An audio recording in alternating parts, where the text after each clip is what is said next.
हंसा बाबा खोजो तोला, कहाँ तैलू काए सतपुरुष पिता। घट कथे हंसा बाबा खोजो तोला, कहाँ तैलू काए सतपुरुष पिता। अंतस्मा बसे सतनाम हे गुरु बाबा, आके मुलाते उबालेगा। अंतस्मा बसे सतनाम हे गुरु बाबा, आके मुलाते उबालेगा।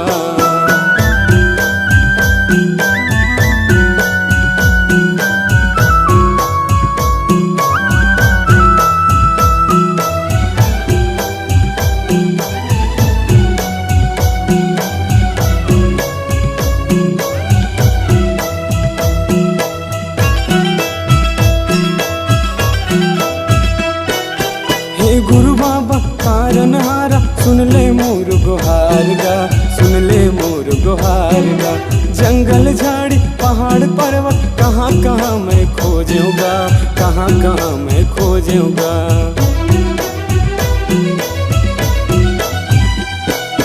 हे गुरु बाबा कारण हारा, सुन ले मोर गुहार गा, सुन ले मोर गुहार गा। जंगल झाड़ी पहाड़ पर्वत कहाँ कहाँ मैं खोजूंगा, कहाँ कहाँ मैं खोजूंगा। घट कथे हंसा बाबा खोजो तोला, कहाँ तैलू काए सतपुरुष पिता।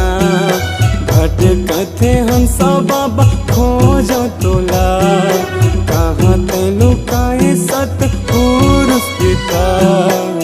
अंतस्मा बसे सतनाम हे गुरु बाबा, आके मुलाते उबालेगा। अंतस्मा बसे सतनाम हे गुरु बाबा, आके मुलाते उबालेगा।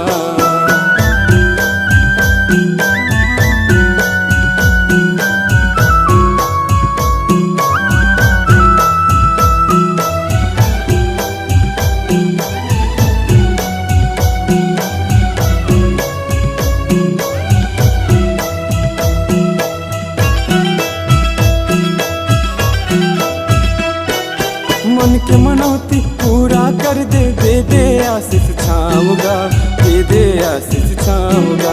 जन्म जन्म के तोर संग नाता, हवै मोर गुरु ना, हवै मोर गुरु ना।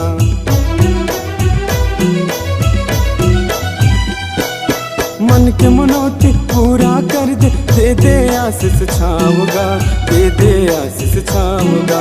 जन्म जन्म के तोर संग नाता, हवै मोर गुरु ना, हवै मोर गुरु ना।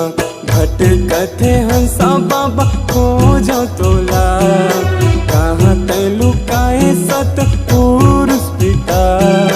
घट कथे हंसा बाबा खोजो तोला, कहाँ तैलू काए सतपुरुष पिता। अंतस्मा बसे सतनाम हे गुरु बाबा, आके मुलाते उबालेगा। अंतस्मा बसे सतनाम हे गुरु बाबा, आके मुलाते उबालेगा। अंतस्मा बसे सतनाम हे गुरु बाबा, आके मुलाते उबालेगा। अंतस्मा बसे सतनाम